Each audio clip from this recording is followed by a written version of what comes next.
एक भक्त ने और प्रश्न पूछा है मुझसे कि गुरुदेव जी, रूप सौंदर्य में जल्दी आकर्षण क्यों होता है? इस तरह के वासना से बचने के लिए क्या करें?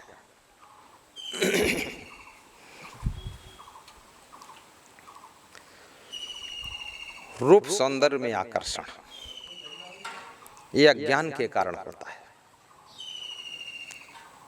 अंधेपन के कारण होता है। जो व्यक्ति रूप सौंदर्य की वास्तविकता को नहीं समझता है, जो उसके सत्य और यथार्थता का दर्शन नहीं कर पाता है, वही व्यक्ति आकर्षित तो होता है और मोहित भी होता है। रूप सौंदर्य में है क्या? पहले ये विचार कीजिए। एक राजा था, वो किसी वेश्या में आकर्षित हो गया। वेश्या को चिंता होने लगी, राजकाज सब बिगड़ रहा है और राजा साहब तो हर समय हमारे द्वार पर डटे रहते हैं। राजमहल को छोड़ करके वेश्या के महल में आकर के बैठे रहते थे, उसको देखते रहते थे, मोहित होते रहते थे। तो वेश्या ने एक दिन शाम को जुलाब की गोलियां खाई। रात भर में 20 बार उसको लेटरिन जाना पड़ा। सवेरे जब राजा पहुंचा, देखा उसके चेहरे को तो चेहरा सब उतरा हुआ था, क्योंकि बहुत बार दस्त होने के कारण शरीर सूख गया था, गाल सूख गए थे, ओंठों की लालिमा चली गई थी। राजा ने कहा, तुम्हारी सुंदरता कहाँ है? कल तुम बहुत सुंदर दिखाई देती थी, आकर्षक लग रही थी, सौंदर्य चमक रहा था, नूर झलक रहा था, गाल सब लाल थे, आज क्या हुआ? ओंठों की लालिमा कहाँ गई? वेश्या ने कहा, चिंता मत कीजिए, अपनी सुंदरता, अपना आकर्षण, अपना सौंदर्य, ओंठों की लालिमा, गाल की लालिमा सब मैंने एक घड़े में इकट्ठा कर दिया है, आप उसको ले जाइए और उसका वहां दर्शन कीजिए। राजा ने कहा, कहाँ घड़ा है? तो उसने घड़ा इशारा दिया। राजा ने अपने नौकरों के द्वारा उस घड़े को उठवाया, कहा राजमहल में ले चलो, रोज रोज इधर आना भी नहीं पड़ेगा, उधर दर्शन करेंगे। वहां लेकर गए, घड़ा खोला तो उसमें वेश्या की लैट्रिन भरी हुई थी। जो उसने टट्टी किया था 20 बार, वही सब भरी थी। बदबू सब नाक में भर गई राजा के। राजा बहुत नाराज भी हुआ और वेश्या के घर आकर के वेश्या को डांटा। बोले, उसमें तो टट्टी भरी है, उसमें सौंदर्य कहाँ? वेश्या ने कहा, मेरे शरीर से बस यही आइटम केवल बाहर हुआ है और सारी सुंदरता और सौंदर्य और आकर्षण और लालिमा सब खत्म हो गई है। जिस सौंदर्य में तुम आकर्षित होकर के राजकाज को भूल रहे थे, जिस वासना के कीड़े बन करके तुम अपने सब सिस्टम को बिगाड़ रहे थे, जीवन को बर्बाद कर रहे थे और जनता की सेवा नहीं कर रहे थे, वो सौंदर्य केवल ये टट्टी है और शरीर ये टट्टी की भट्टी है और इसमें तुम मोहित हो रहे थे। तो सुंदरता है क्या?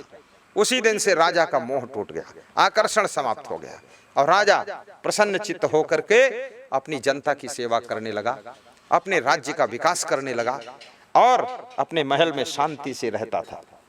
ये जो लोग रूप सौंदर्य में आकर्षित होते हैं,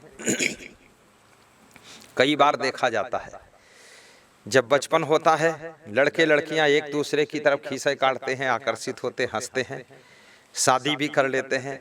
उसके बाद जब 50 साल की उम्र होती है, 30 साल की उम्र होती है, 2-4 बच्चे हो जाते हैं, तो एक दूसरे के पास बैठते भी कम हैं और लड़ाई भी बहुत करते हैं, झगड़ा भी करते हैं और बुढ़ापा आने पर तो दूर दूर ही रहते हैं। तो ये कहाँ रूप सौंदर्य रहा? बुढ़ापे का आगमन तुम्हारे रूप सौंदर्य को छीन लेता है, आकर्षण को खत्म कर देता है। ये आकर्षण भी झूठा है, ये नाशवान है, क्षणभंगुर है, इसमें कोई स्थायित्व नहीं है। अर्थात इस क्षणभंगुर आकर्षण में आकर के अविनाशी आत्मा का अकल्याण करना, अविनाशी आत्मा का पतन करना, ये बुद्धिमानी का काम नहीं है। इसलिए युवाओं, किसी स्त्री में आकर्षित होना या स्त्री का पुरुष में आकर्षित होना, ये कोई बहुत अच्छी बात नहीं है। कीचक द्रौपदी के सौंदर्य को देखकर आकर्षित हुआ था, भीम ने उसका वध कर दिया था। जयद्रथ द्रौपदी के सौंदर्य को देखकर आकर्षित हुआ था, भीम ने उसको पटक पटक कर खूब मारा था। आप देखिए, आलखंड उठा करके देखिए, जितने लोग जहां जहां आकर्षित हुए हैं, वहां वहां सब मर्डर हुआ है, वध हुआ है, हत्या हुई है, खूब मार काट हुई है। इस आकर्षण का परिणाम क्या है? आखिर जिसमें तुम आकर्षित होते हो, रूप सौंदर्य भी एक दिन नहीं रहने वाला है और न रहने वाले रूप सौंदर्य के पीछे आप अपने जीवन के सुंदर चरित्र को खोते हैं, शांति को खोते हैं और वासना के कीड़े बन करके अपमान के घूंट पीते हैं। समाज में सर उठाकर जीने लायक नहीं रह जाते हैं। जो राजनेता किसी नारी के रूप सौंदर्य में आकर्षित हो जाता है, बड़े बड़े पदों को खो देता है और धन दौलत में आकर्षित हो जाता है तो भी अपने मंत्री पद को खो देता है, घोटाला करके बैठ जाता है, या दूसरी स्त्री के चक्कर में पड़ जाता है, और स्त्री जब वो हिस्सा मांगती है तो उसका मर्डर भी करा देता है, और मर्डर में जब फंस जाता है तो जेल की हवा भी खाता है, या वो पाप इतना इकट्ठा हो जाता है तो उसका भी मर्डर ही हो जाता है।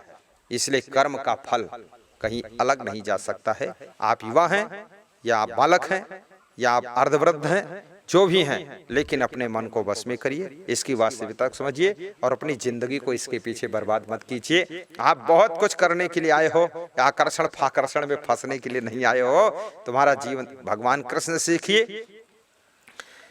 बचपन उन्होंने गोकुल में बिताया, सबसे प्रेम किया, लेकिन वहां सबका मोह छोड़ करके चल दिए। मथुरा आकर के जो काम करना था किया, और वहां कंस को मार करके राजा उग्रसेन को गद्दी दे दी। वहां से जाकर के संदीपन गुरु के आश्रम पर शिक्षा दीक्षा प्राप्त किया। वहां के बाद श्री कृष्ण ने जितने आतताई राजा थे, घमंडी थे, उदंड थे, उनका सबका काम तमाम करना शुरू किया और धर्म की स्थापना किया, अधर्मियों का नाश किया। ये भगवान श्री कृष्ण भगवान ने किया है।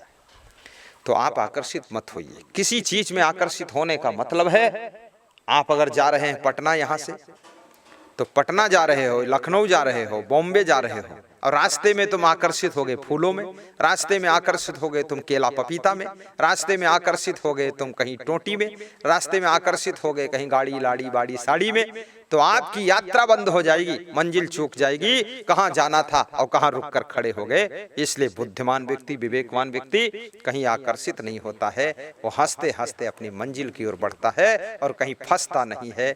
वही बुद्धिमान महान होता है। बहुत बहुत आशीर्वाद।